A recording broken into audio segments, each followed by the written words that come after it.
The night that he was born, I had food poisoning. They wouldn't give me anything because I was so pregnant. I was about 2.5, 3 weeks overdue. It was very big. It was Christmas time. Then a very long 21.5 hours in labour. He was a beautiful baby. Yeah. Everyone used to say that he was too pretty to be a boy. He perfect, slept right through kind of from day dot. He'd sleep and if he did wake up, he didn't cry.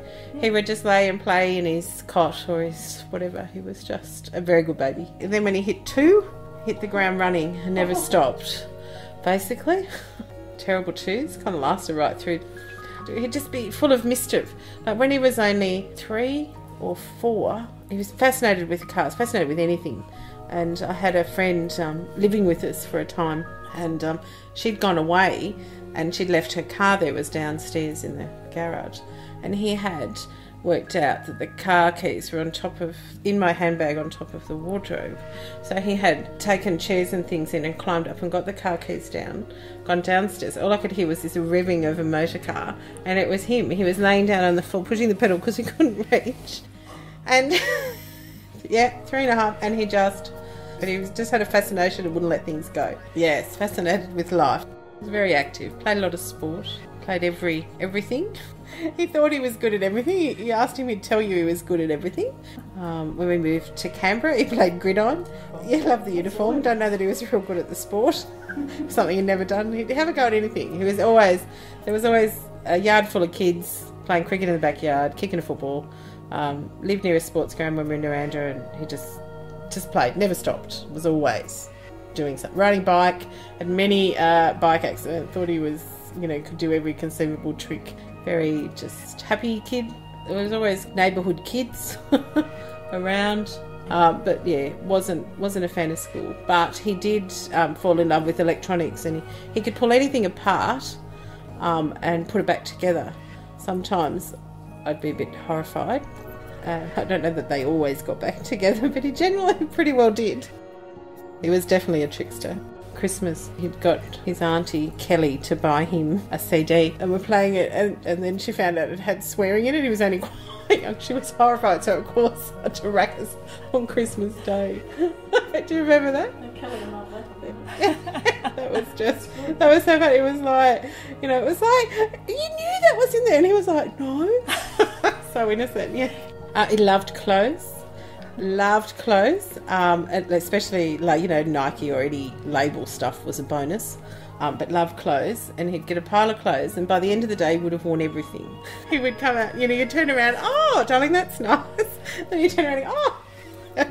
So he would constantly change, and by the end of Christmas Day, no matter how many clothes he got from everyone, he would have worn them all. But he loved it. I think he had a go at guitar for a while. He'd have a go at anything. And always kind of thought he was pretty good at whatever he tried. So yeah, but he loved a lot of sporty things, bikes, skateboards, all of those. He was a real outdoor. He was always active, always doing something.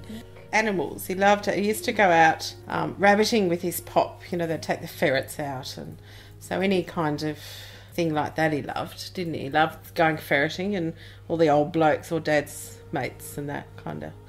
Used to go out with them, spinning yarns, been in the bush. We always had dogs. We always had a pup of some description, generally Jack Russells. One year Pop took him to a guinea pig show, and he bought guinea pigs, but they knew that he would get in trouble for me for buying guinea pigs because he wasn't supposed to be there or get any. So he hid them up behind the shed and forgot about them. So it was only like a week later I've come out and found all these dead guinea pigs. So he used to get up to lots of mischief with Pop.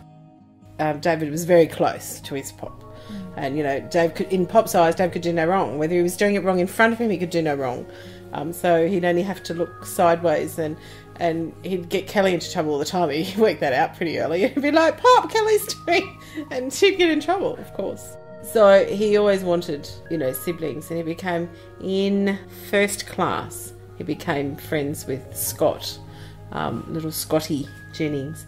And they were best buddies to the point that, they called each other brothers. They used to get up to so much mischief, and so even though we shifted away from Narrandera, and they still stayed in contact and have been in each other's lives ever since. So they'd laugh and giggle and get up to mischief the whole time and be doing stuff.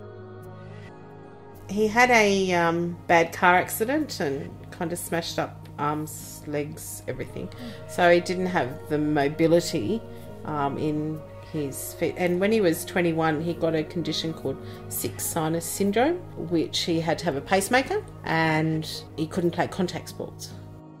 Loved his food. He was just, you know, he used to eat Wheat Bix by the road. That was his staple as he came home from school. Tubs of ice cream. I would only buy the giant one once a week when it was gone. Sometimes it would be 2 nights. Sometimes it might last 4.